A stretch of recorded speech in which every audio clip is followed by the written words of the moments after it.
Blessed morning po sa lahat.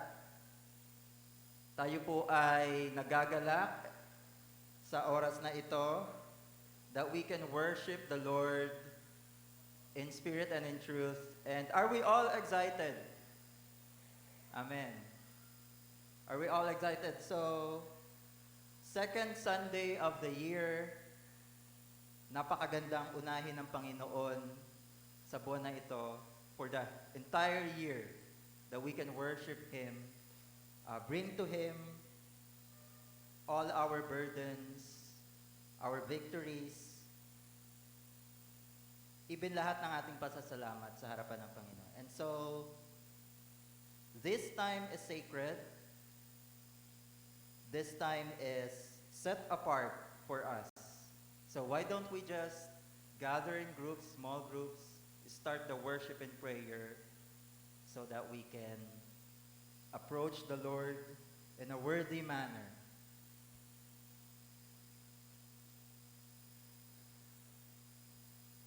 At least 2 minutes.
And again, welcome po sa ating pananambahan sa oras na ito.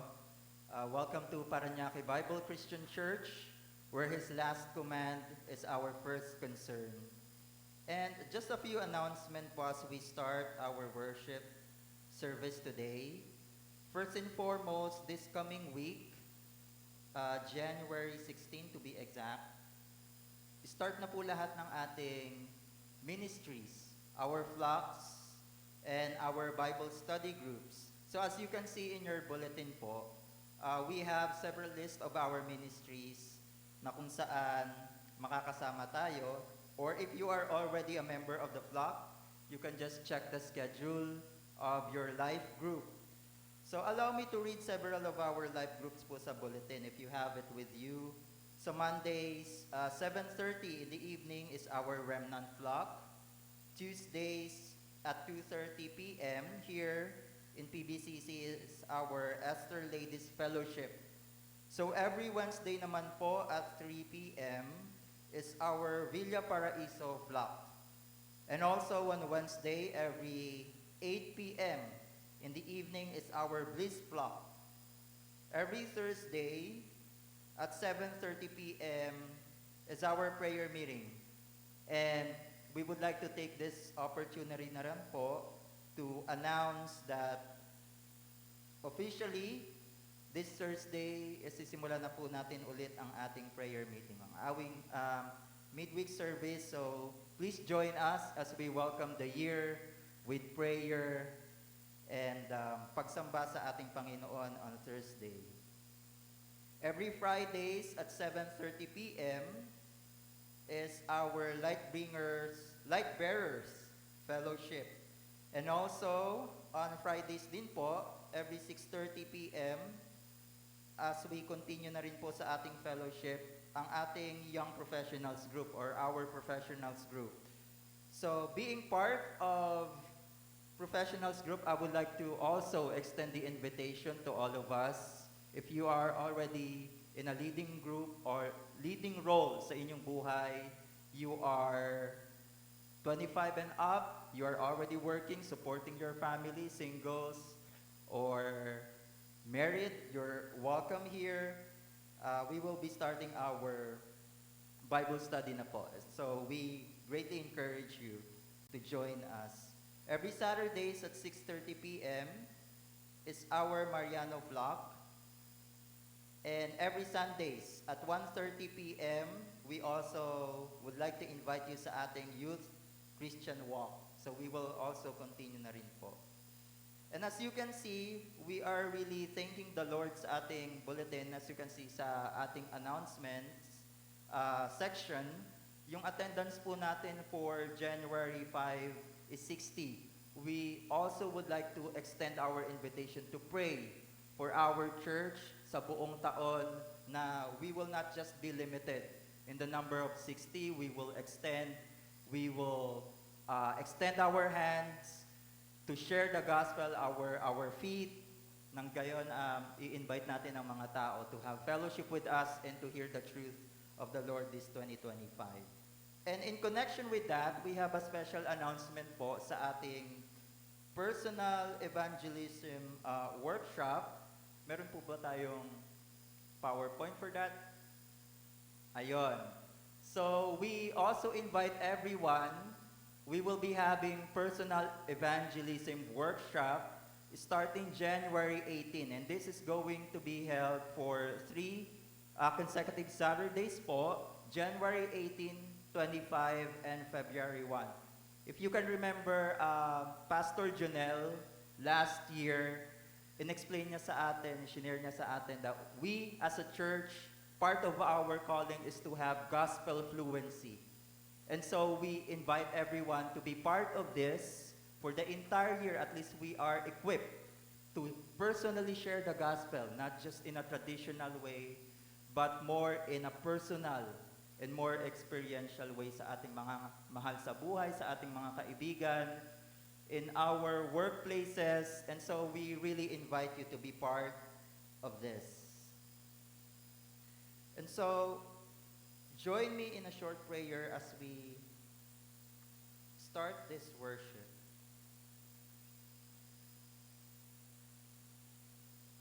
Father, we thank you for this wonderful opportunity that we can approach you, that we can approach your glory. Father, we acknowledge, Panginoon, na ang aming mga shortcomings.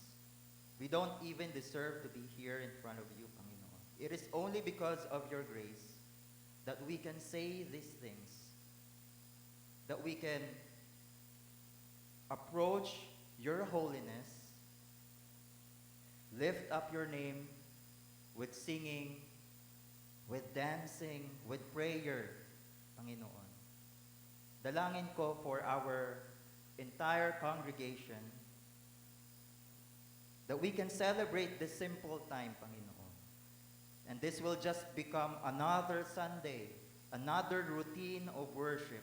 But this will become a sacred time wherein mamimit namin kayo. That we will have this personal experience of your grace and your glory. Dalangin namin, Panginoon, na samahan niyo kami. Be with us, Lord, right now. and make our offerings, our worship to you, acceptable, Panginoon. I lift up to you every families, Panginoon, na naririto, bawat pamilya na naririto, Panginoon. Samahan niyo po sila.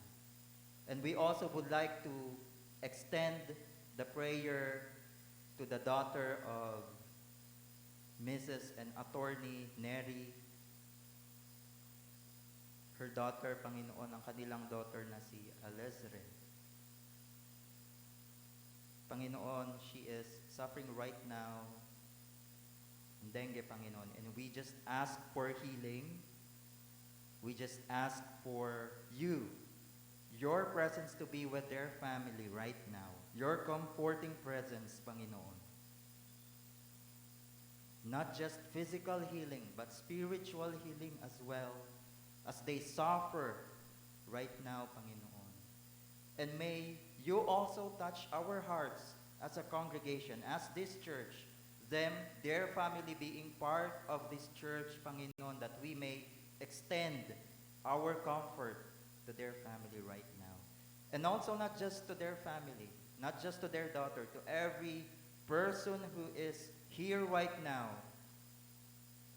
Probably, Panginoon, we are approaching your throne right now with a broken heart, with a burdened heart, things that probably we may be ashamed of to share to our fellow brothers and sisters right now.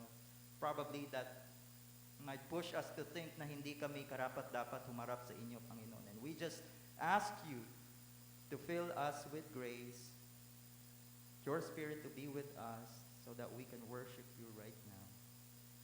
That we can sing songs for you again right now. This year, this entire year, Lord, may our lips be filled with singing, with praises, in spite of everything that we will be facing the entire year. This is our prayer. We will continue to declare the name of Jesus Christ this entire year, to speak the name of Jesus this entire year. This is our prayer. Amen. I'm requesting everyone to please stand as I read from Revelations chapter 4, verse 11. Our call to worship verse, it says, "You are worthy, our Lord and God, to receive glory and honor and power, for you created all things, and by your will they were created and have their being." Let us worship the Lord.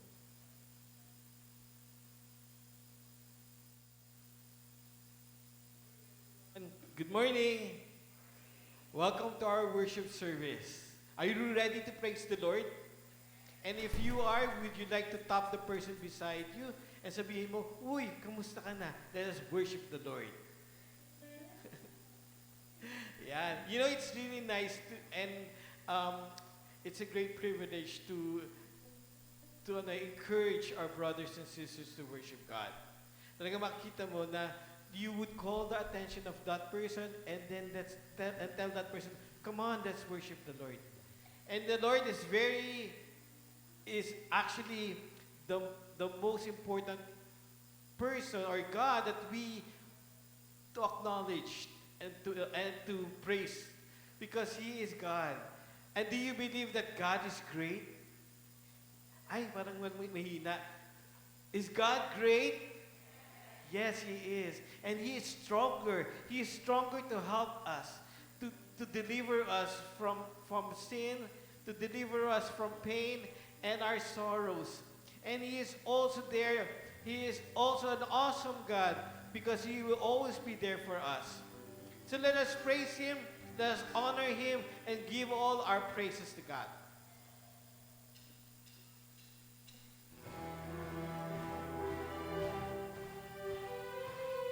Come on.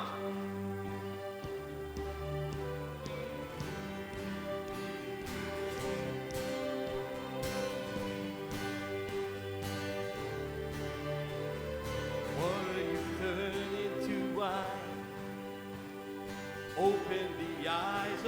light. There's no one like you. None like you. Into the darkness we shine. Out of the ashes we rise. There's no one like you. None like you. Our God is greater. Our God is stronger. God, you are higher than any other. Our God is healer, awesome in power. Our God, our God. Let's proclaim the goodness and the greatness of our God. Into the darkness we shine. Out of the ashes we rise. There's no one like you. None like you. Our God is greater. Our God is stronger. God, you are higher than any other. Our God is healer, awesome in power. Our God, our God, our God is greater. Our God is stronger. God, you are higher than any other. Our God is healer, awesome in power. Our God, our God.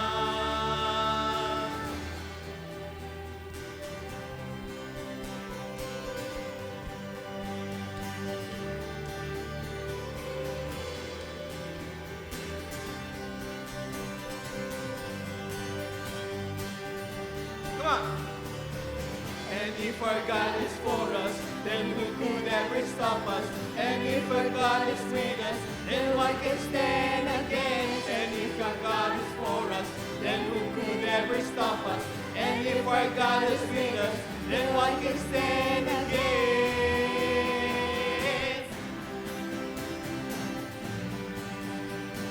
Then what can stand against?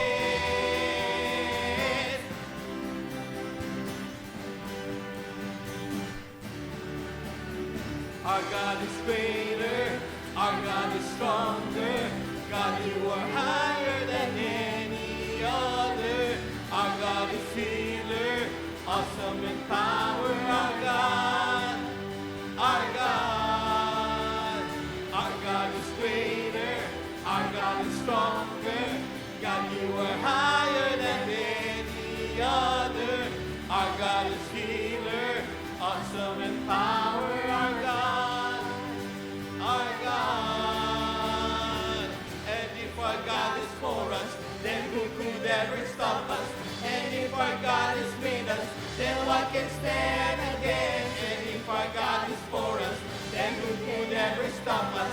And if our God is with us, then what can stand against?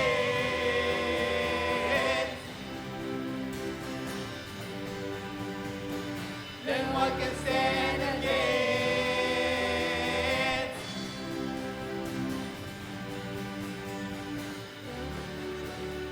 Our God is greater, our God is stronger. God, you are higher than any other. Our God is healer, awesome in power. Our God, our God. You are greatly to be praised, Lord God. Salamat po sa inyong kabutihan.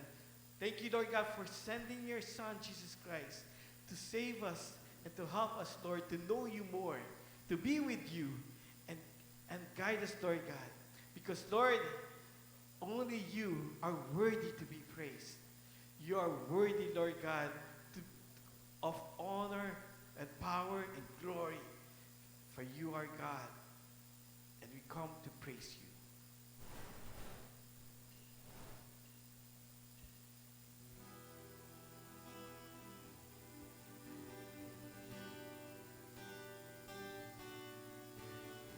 Thank you for bringing us here. Thank you for allowing us to worship you.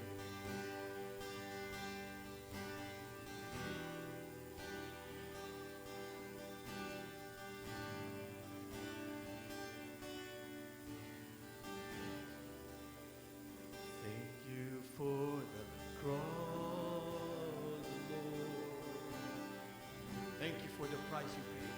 Thank you for the price you paid, bearing all my sin and shame. In love you came and gave amazing grace. Thank you for this love, Lord. Let's sing our song to the Lord. Thank you for the nail-pierced hands. Wash me in your cleansing flow. Now I know your forgiveness and embrace.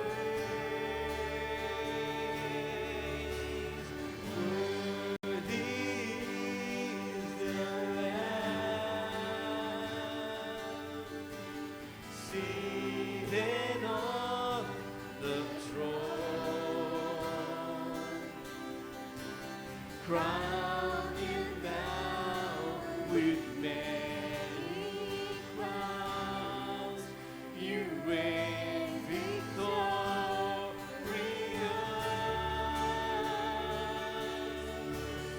High and lifted up, Jesus, Son of God, the darling of heaven, crucified.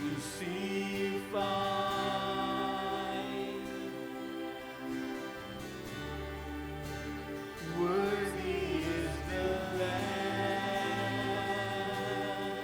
You are worthy, Lord. Worthy is the Lamb. Let's sing it again. For the cross, Lord. Thank you for the price you paid, bearing all my sin and shame. In love you came and gave amazing grace. Thank you for this love, Lord. Thank you for the nail-pierced hands. Wash me in your cleansing flow. Now all I know, your forgiveness and embrace. Worthy is the Lamb, you're worthy, seated on the throne. Crown you now with many crowns. You reign victorious.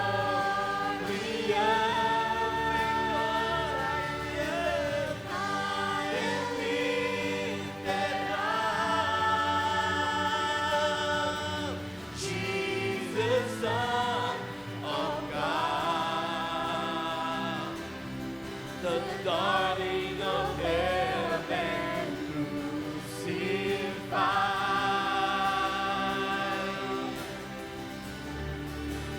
Worthy is the Lamb. Worthy is the Lamb. Worthy is the Lamb. Worthy is the Lamb.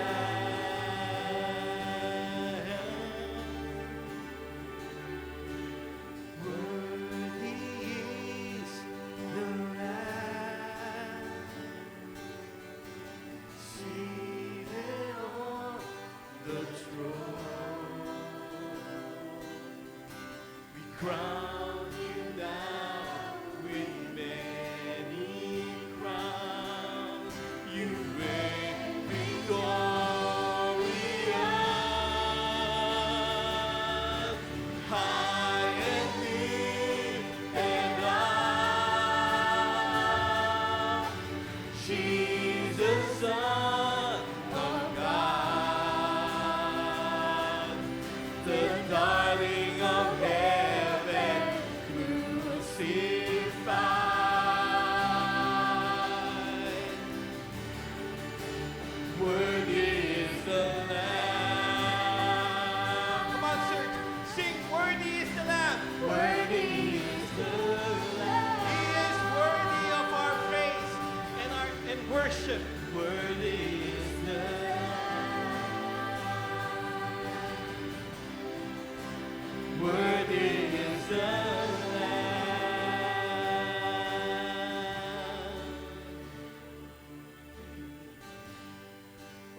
worship you, Lord.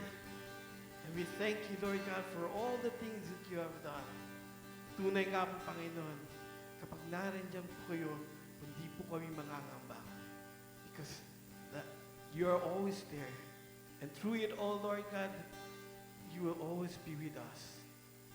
And so we continue to worship you. We continue to praise you. And we will continue to sing praises to you. Come on, church, let's sing our last song.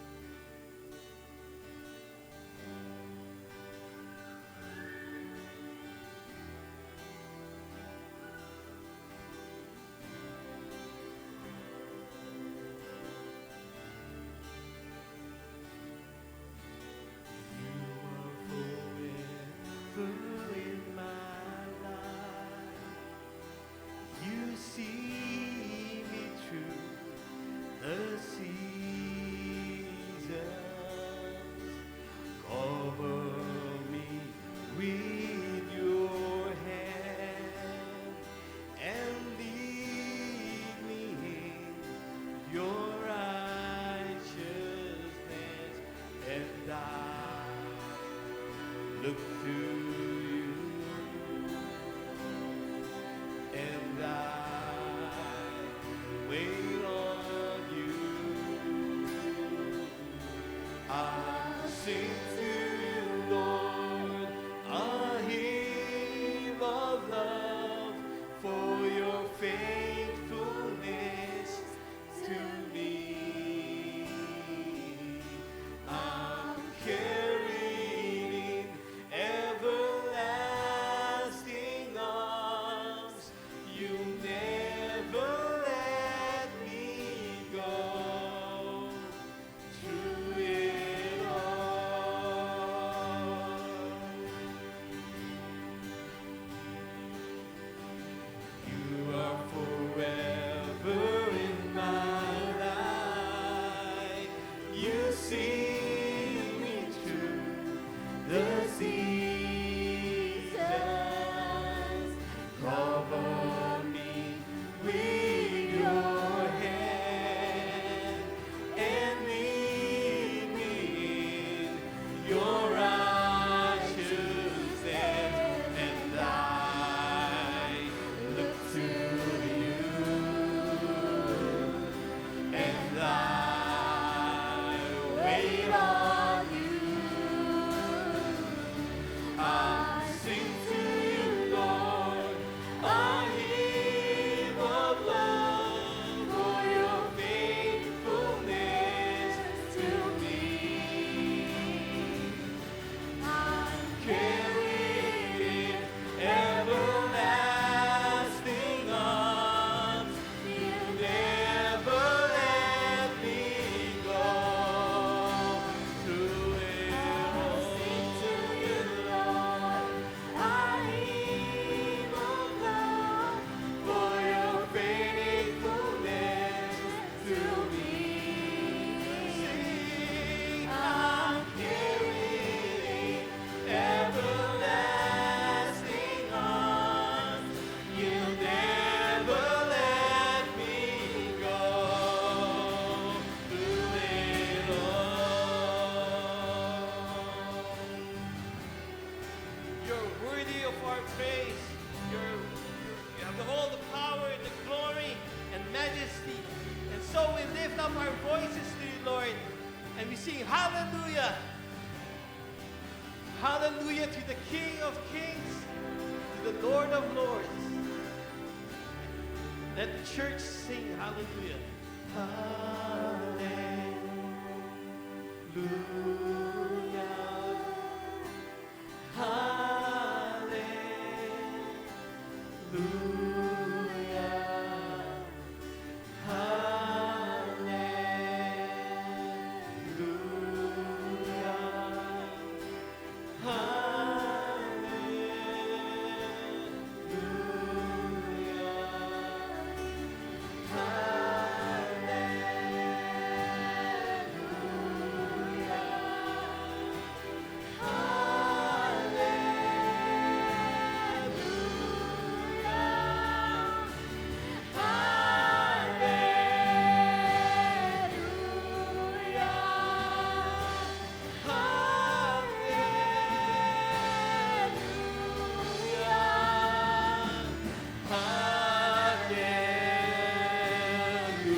Yes, Lord, we praise you and we thank you, Lord God, for all the things that you have given us, all the things that you have shown us and teach us.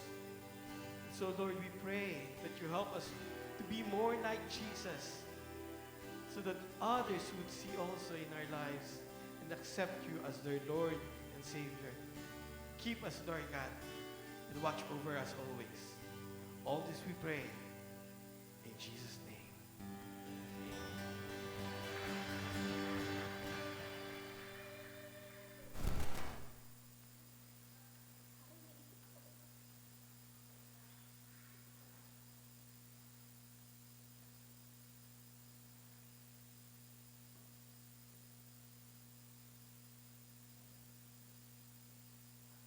Good morning.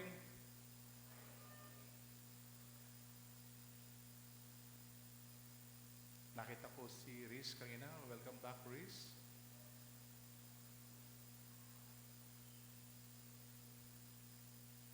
If you have your Bibles with you, kindly open po sa Bible app sa John chapter 10 verses 1 to 21.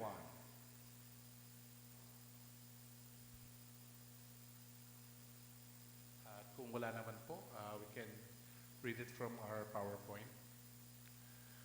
Let's read. Very truly I tell you, Pharisees, anyone who does not enter the sheep pen by the gate, but climbs in by some other way, is a thief and a robber.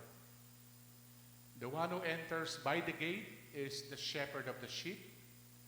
The gatekeeper opens the gate for him, and the sheep listen to his voice. He calls his own sheep by name and leads them out.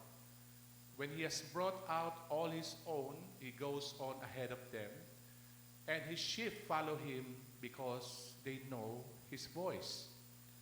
But they will never follow a stranger. In fact, they will run away from him because they do not recognize a stranger's voice. Jesus used this figure of speech, but the Pharisees did not understand what he was telling them. Therefore, Jesus said again, very truly I tell you, I am the gate for the sheep. All who have come before me are thieves and robbers, but the sheep have not listened to them. I am the gate. Whoever enters through me will be saved, and they will come in and go out and find pasture. The thief comes only to steal and kill and destroy. And I have come that they may have life and have it to the full. I am the good shepherd. The good shepherd lays down his life for the sheep. The hard hand is not the shepherd and does not own the sheep. So when he sees the wolf coming, he abandons the sheep and runs away. Then the wolf attacks the flock and scatters it. The man runs away because he is a hard hand and cares nothing for the sheep. I am the good shepherd. I know my sheep, and my sheep know me. Just as the Father knows me, and I know the Father, and I lay down my life for the sheep. I have other sheep that are not of this sheep pen. I must bring them also. They too will listen to my voice, and there shall be one flock and one shepherd. The reason my Father loves me is that I lay down my life only to take it up again. No one takes it from me, but I lay it down of my own accord. I have authority to lay it down and authority to take it up again. This command I received from the Father. The Jews who heard these words were again divided. And many of them said, he is demon-possessed and raving mad. Why listen to him? And lastly, verse 21, but others said, these are not the sayings of a man possessed by a demon. Can a demon open the eyes of the blind? Let us pray. Father God, open up our eyes, our hearts, and our ears as we listen, as we study your word this morning. This is our prayer in Jesus' name. Amen. In biblical times, shepherds were considered of low stature in society. Mababa po ang tingin ng mga tao pagdating sa mga shepherd. Since they spent the majority of their time in the field shepherding the flock, they had few, if any, conveniences. According to Holman Bible Dictionary, shepherding was a lonely job. The position of the keeper of the sheep was most often assigned to younger sons and hirelings. So ito rin yung naging trabaho noon, kung naalala nyo, sa mga mahusay na hari ng Israel na si King David. No? Before siya naging hari, siya po ay isang pastol. And I can imagine kung gaano ba kalungkot ang work ng isang pastol. Maghapon ka na nagbabantay sa mga alaga mo, sa wild animals like lion, wolves, just to protect. Ang shepherd ang tagapangalaga ng tupa o ng mga sheep. Hindi ko pa ho nasubukan mag-alaga ng tupa. Aso, isda, pagong, rabbit, ibon, kalapati, yes, napag-alaga po ako. Pero hindi tupa. Very abnormal, but very hindi normal sa atin kung meron isang tao na nakita na nag-aalaga ng tupa. Baboy pa, no? Merong mga tao na nag-aalaga ng baboy. Instead na aso sa bahay, baboy yung inaalagaan nila. Kagandaan po sa tupa, ang hindi kailangan ng ibang hayop, hindi kailangan ng 24 hours na pagbabantay. But the sheep needs 24 hours, no? Kailangan may pagkain, kailangan may tubig, kailangan na palagi nandoon ang kanilang mga kinakain. Sheep is a different animal. According to Google, sheep are defenseless animal. The reason that they need a shepherd kasi hindi kayang ipagtanggol ni sheep ang sarili niya. So kung may dumating na wolf or any wild animal, then hindi kayang ipagtanggol ni sheep ang sarili niya. Sheep are patient animal. Whenever they shear them, yung tatanggalin mo yung wool nila, yung balahibo nila, or kukuhanin ng tao kanilang balahibo para gawing damit, wala kang makikitang sheep na nagwawala. They're just being patient. Habang tinatanggal, kahit nasusugatan yung kanilang mga balat, okay lang sa kanila yan. Sheep need leadership. They can easily get lost. That's why the shepherd are always on the lookout sa mga damuhan, sa mga tupa na kumakain. Baka nga mamaya nagwa-wonder na ang mga tupa kung saan na nagpupunta. So they need someone who will guide them. In the first century, the concept of a shepherd was familiar to the people of Israel. The idea of a shepherd leading and protecting sheep was deeply rooted in the Old Testament, where God is often portrayed as the shepherd of Israel. Jesus contrasts himself with false shepherds, revealing that he is the only one who truly cares for his followers, laying down his life for them. In John chapter 10, Jesus uses the shepherd metaphor not just to describe his leadership, but also to expose the failure of Israel's religious leaders. So, pinapakita ng Panginoon, ito yung tama na pagiging isang shepherd. So point number 1 natin is that the shepherd's voice and his flock. The true shepherd versus the thieves and robbers. Kanina nabanggit po natin yung mga magnanakaw. Jesus begins by contrasting himself with thieves and robbers who sneak in to steal the sheep. Nakakita na ba kayo na magnanakaw na sa front door dumadaan? Ala, no? Iba-ibang dinadaanan nila. Misa sa bintana, misa sa bubungan. No? Kaya ang mga magnanakaw, hindi siya dumadaan sa front door. Kaya nga sabi ng Panginoon, ako lang po pwedeng dumaan sa front door. Ako yung nakababantay doon sa front door. And these represent false leaders who exploit the people for their gain. The true sheep recognize the voice of the true shepherd. Jesus emphasizes that the intimate relationship between the shepherd and the sheep. This highlights the closeness of Jesus' care for his followers, and he calls them by name and leads them out. Kung maalala niyo po yung 12 disciples, they never call him, bata, or pare, sunod ka sa akin. No. Yung mga mga 12 disciples, Jesus calls them by their names. Diba? Kung naalala nyo, sila Peter, sila Matthew, sila Mark, tinawag nila na by names. There is a story of shepherds na yung minsan, nagkakasabay-sabay yung kanilang mga tupa. No? Pupunta sila, maghahanap sila ng islang pasture na maraming damo at magaganda ang mga damo na po pwede nilang dalhin ang kanilang mga tupa doon. One time, merong mga 3 shepherds. So meron silang kanya-kanyang mga alagang tupa, mga flock nila. Merong 10, may 20, may 100. So minsan, isang pasture lang yung pupuntahan nila. So ang nangyayari, nagkakasabay-sabay sila. So isang pasture, different shepherds ang nandoon, different sheep ang nandoon. So magmula sa umaga, hanggang sa hapon, hanggang sa pag-iwahiwalay nila.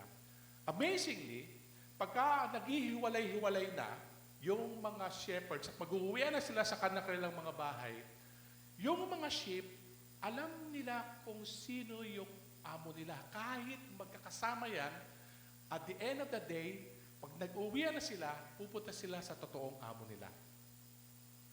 Amazing, di ba?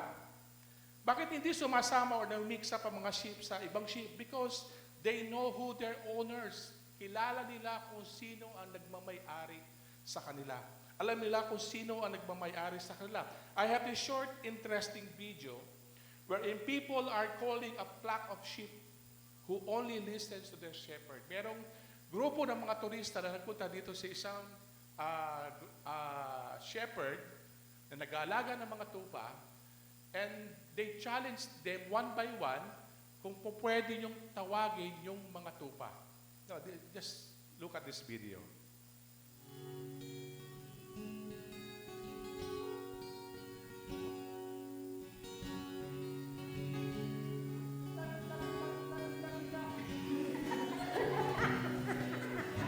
One more time.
Amazing, di ba?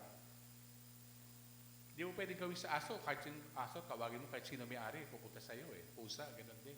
Pero ang tupa, hindi. Di ba? They are loyal to their owners. Psalm 139 verses 1 to 3. It says, "Search me, O God, and know my heart," to the choir master, a Psalm of David. Sabi rin doon sa Psalms 139, is that, "O Lord, you have searched me and know me. You know me when I sit down and when I rise up, and discern my thoughts from afar. You search out my path and my lying down, and acquainted with all my ways." God knows us so much. Sabi rin ng Luke, "Why even the hairs of your head are all numbered?" Alam ng Panginoon yung dami ng buhok natin sa ating mga ulo. You are more valued than many sparrows. Ang sabi rin ng Jeremiah is that, before I formed you in the womb, I knew you. Kilala ko na kayo. Nag-meet pa lang egg cell at sperm cell, kilala ko na kayo. No? I knew you, and before you were born. And how we recognize the voice of Jesus in our lives? Paano ba natin maririnig talaga na totoong boses yung naririnig natin every time na nagpipray tayo? Okay? Or if you are making decisions sa buhay po natin. Various sources suggest that the average adult makes 33,000 to 35,000 total decision each day, including what we will eat, what we will wear, what we will say, and how we're going to say it. There are many decisions you need to make as you grow old. Di po ba? Choosing a career path, deciding where to live, selecting a life partner, pursuing further education, starting a family, managing your finances, taking risks, making healthy lifestyle choices, magda-diet na ba ako this year o hindi pa, deciding to volunteer, choosing your friends, and opting to pursue hobbies or interests. No, ang daming mga boses ngayon na hindi mo alam kung ano na yung tama. Voices from social media, sa inyong FB, sa inyong IG, at marami pa. Voices from other people, tamang payo ba yung naibibigay natin? Tamang payo ba yung naririnig natin? Voices from other teachings, and voices from the world. How would you know what is right and what is wrong? Because teachings nowadays are just 1 centimeter away from the real truth.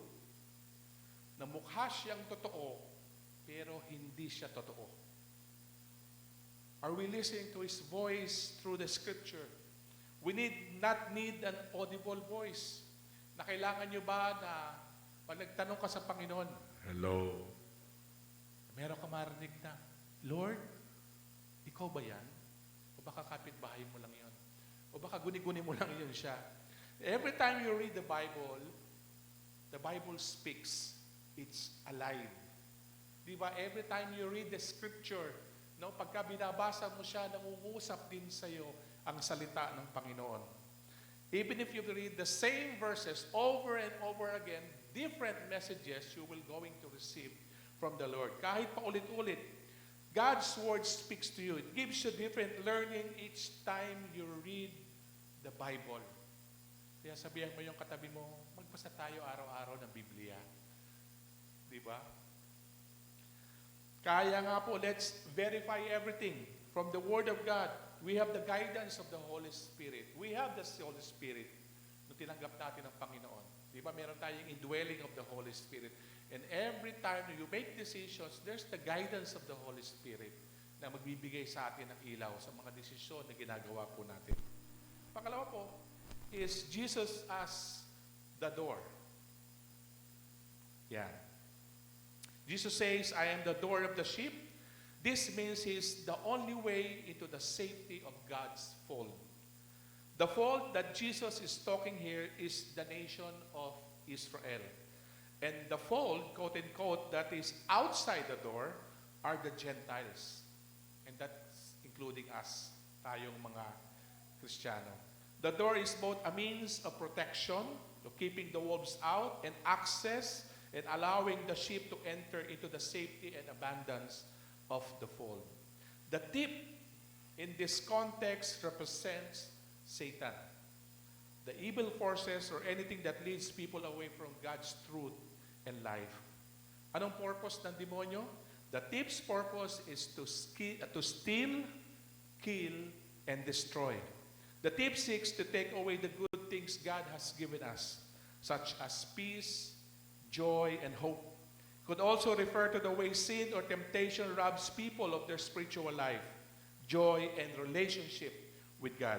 Kaya minsan po, even if we know we are already in Christ, no, lahat tayo ay nasa Panginoon na, we sometimes, bakit may mga tao that ay sabi nila, I feel empty. Because we entertain the lies of the devil. Sabihin sa iyo that you are not good enough. You will not succeed because you're always a failure. You are not loved. Ampung ka lang. You are ugly inside and out. Tingnan mo yung katabi mo. Maganda at gwapo yan, di ba? Ba't parang duda yung iba? Or you are nothing but a trying hard copycat. We need to remind ourselves every day about our position in Christ.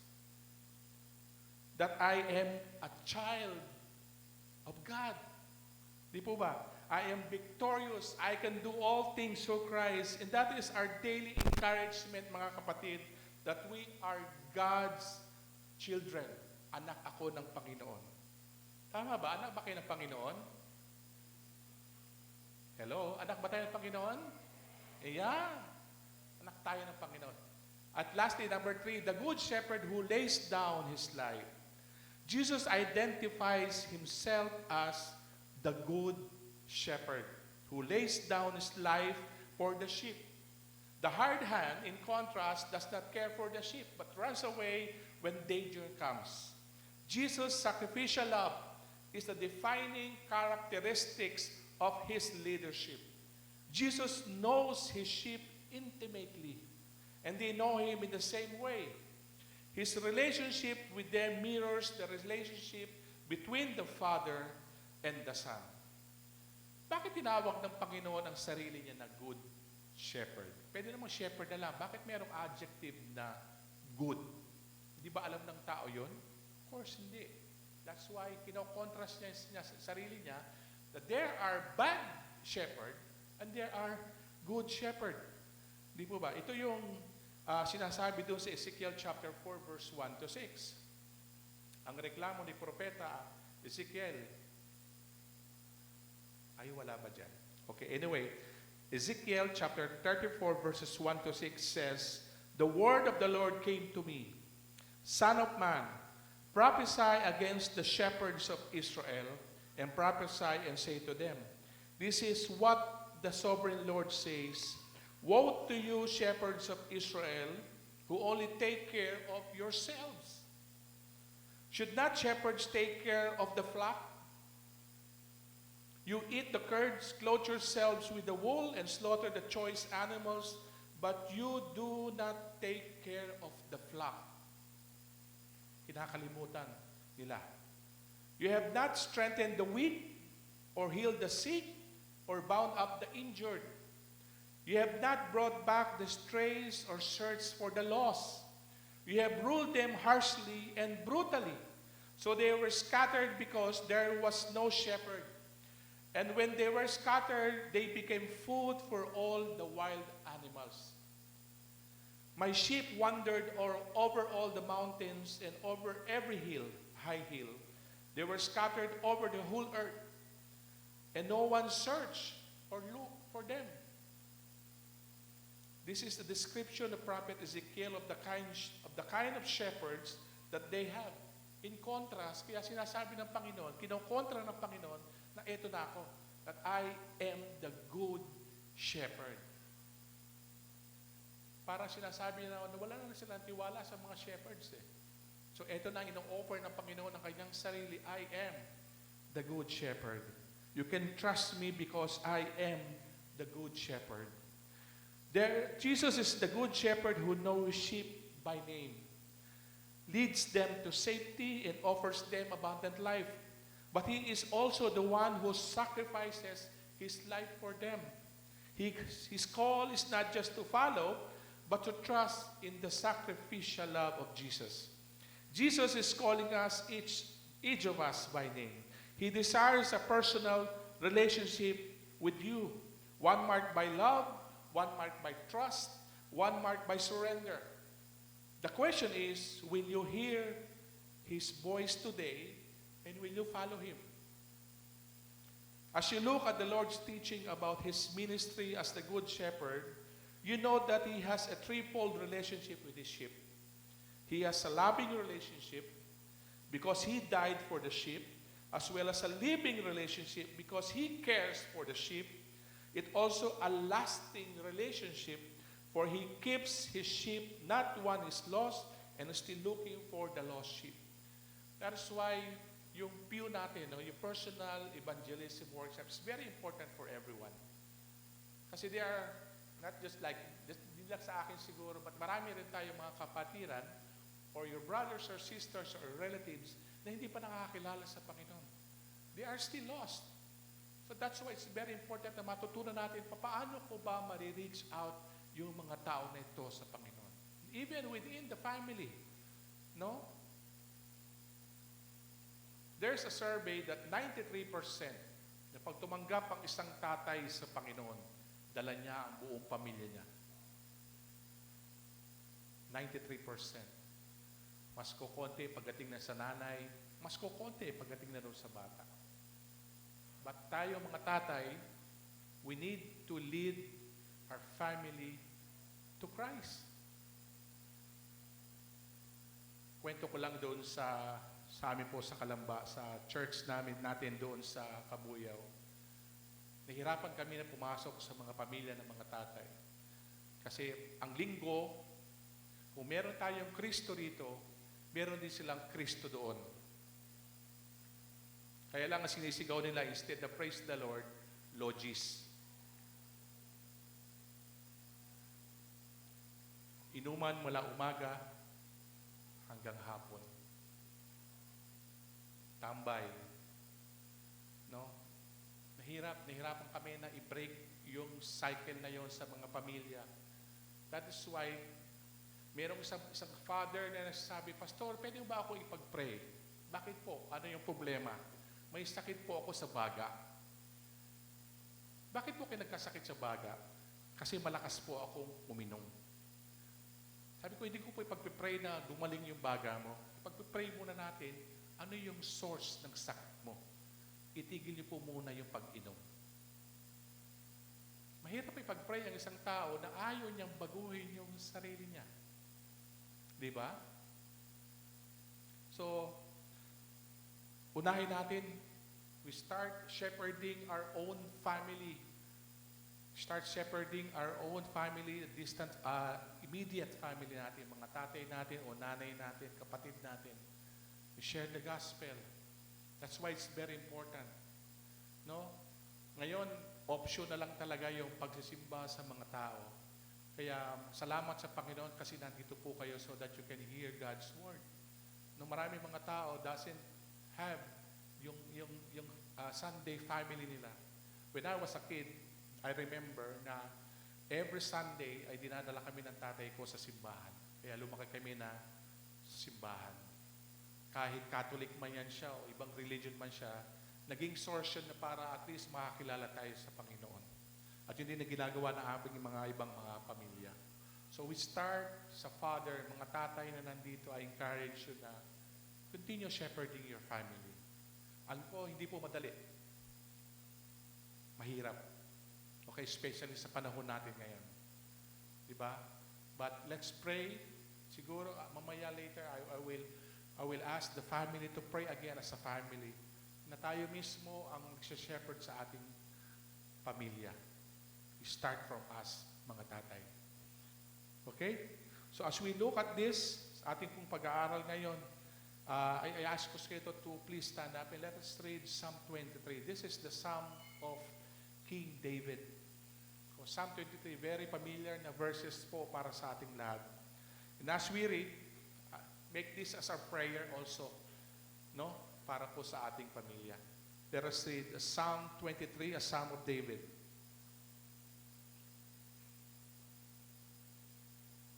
Nako. Pwede bang lakihan pa ng konti yan para mabasa?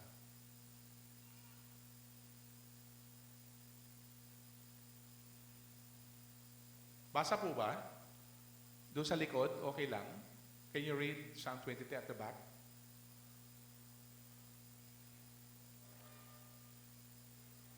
Memorize ninyo, kaya very good. Let's read Psalm 23. The Lord is my shepherd, I lack nothing. He makes me lie down in green pastures. He leads me beside quiet waters. He refreshes my soul. He guides me along the right paths for His name's sake. And even though I walk through the darkest valley, I will fear no evil, for you are with me. Your rod and your staff, they comfort me. You prepare a table before me in the presence of my enemies. You anoint my head with oil. My cup overflows. Surely your goodness and love will follow me all the days of my life, and I will dwell in the house of the Lord forever. God loves you. Jesus loves you. Jesus cares for you. Jesus knows your innermost fear in life, your innermost secrets in life. Jesus knows your name because He is our good shepherd. Shall we pray? Heavenly Father, we come before you with grateful hearts, acknowledging that you are our Creator and our Sustainer. We thank you for the gracious gift of your Son, Jesus Christ, who came to guide, who came to protect and save us. Today we choose to make Him our Savior, our Shepherd, trusting in His love and care. Lord, help us to follow Him faithfully, listening to His voice and walking in His ways. May His presence bring us peace and assurance, knowing that He will lead us beside still waters and restores our souls. We surrender our lives to Him, trusting that He will never leave us nor forsake us. We pray for the strength to live according to His teachings, to love others as He has loved us, and to share His message of hope with those around us. May we always seek His guidance in every decision, knowing that He is the good shepherd who lays down His life for His sheep.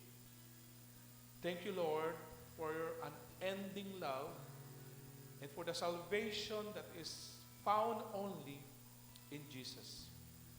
We place our trust in Him now and forevermore. In Jesus' name we pray. Amen.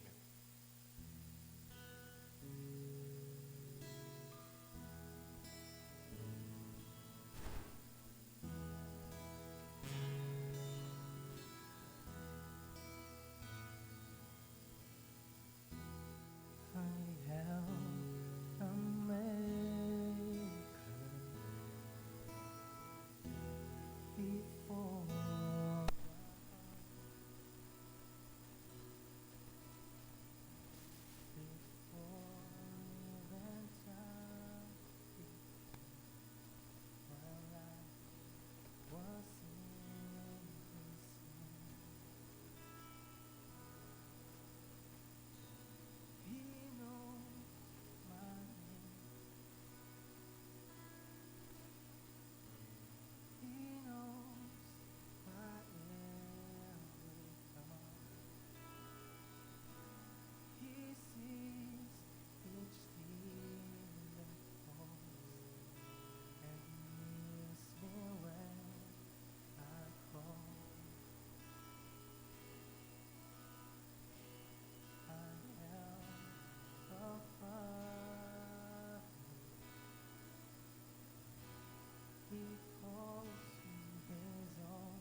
He sees each tear that falls and hears me when I call.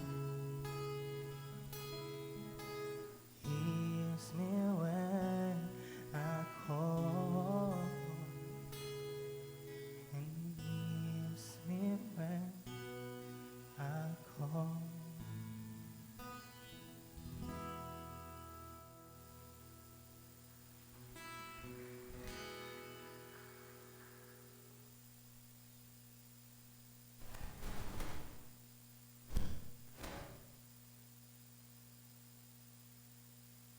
And as we continue to worship our God, let us proceed to our tithes and offerings. Allow me to read 2 Corinthians chapter 9, verse 7 to you. It says, "Each of you should give what you have decided in your heart to give, not reluctantly or under compulsion, for God loves a cheerful giver." I'll be calling for the deacons to collect our offerings.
I'll request for everyone to please stand and join me in a short prayer.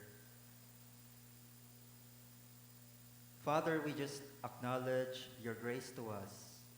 Panginoon, ang offerings na ito ay patunay ng inyong katapatan sa aming mga buhay.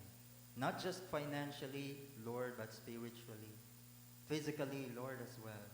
And we also pray, Panginoon, na patuloy niyong gamitin ang bawat pamilya na naririto to support your work in this church.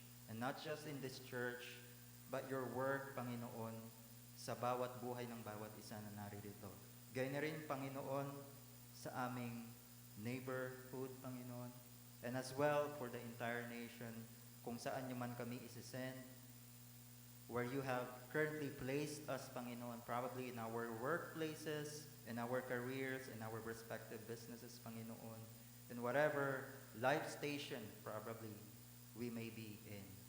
And also we pray, Panginoon, na not just bless us financially, but spiritually. May we continue to grow in knowledge of you, Panginoon. And just like what we have heard on the message of Pastor Benji, may we continue to listen to your voice. And isa ito sa mga offerings na maibibigay namin sa inyo. And to listen to your voice, as we, your flock, Panginoon, we continue to follow your leading this entire year. Again, Lord, we thank you for this offering.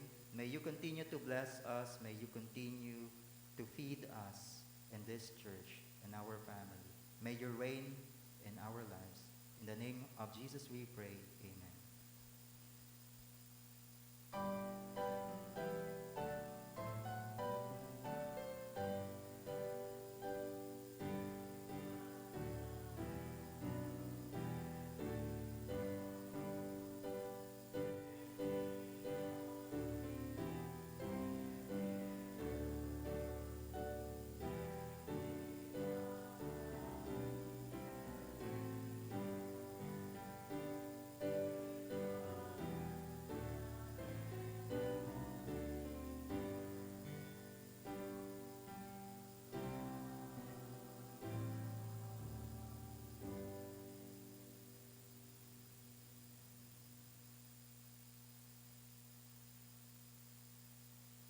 Before my benediction, can we group as a family?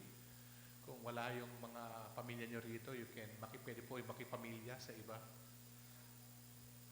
And just pray for your family that this year will be a good year for everyone.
Let's bow our heads.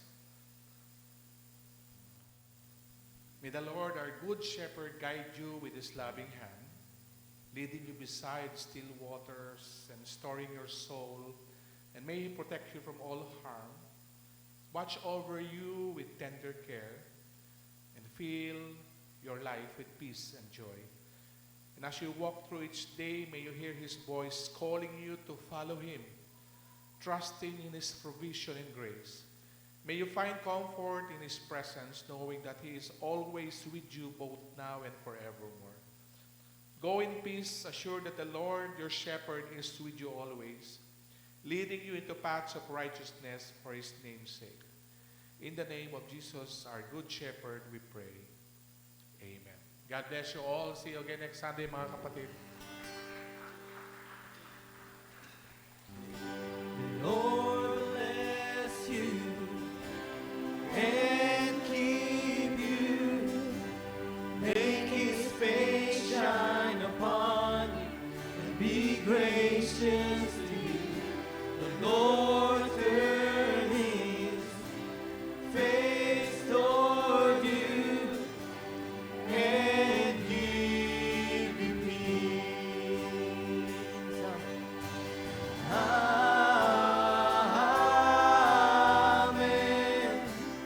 Amen.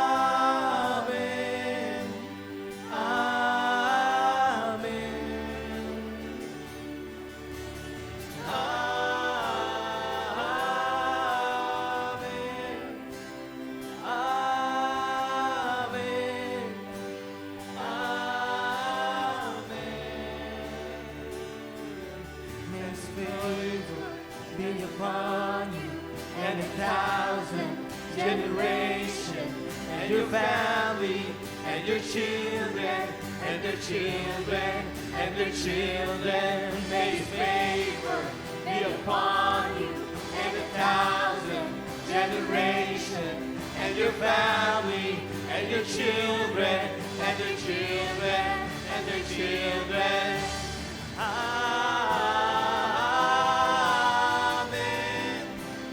Amen. Amen. Amen. Amen. Amen.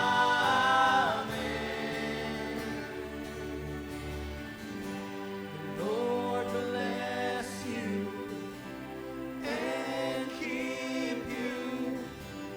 Make his face shine upon you. Be gracious to you. The Lord turn his face toward you and give you peace. Happy Sunday, everyone.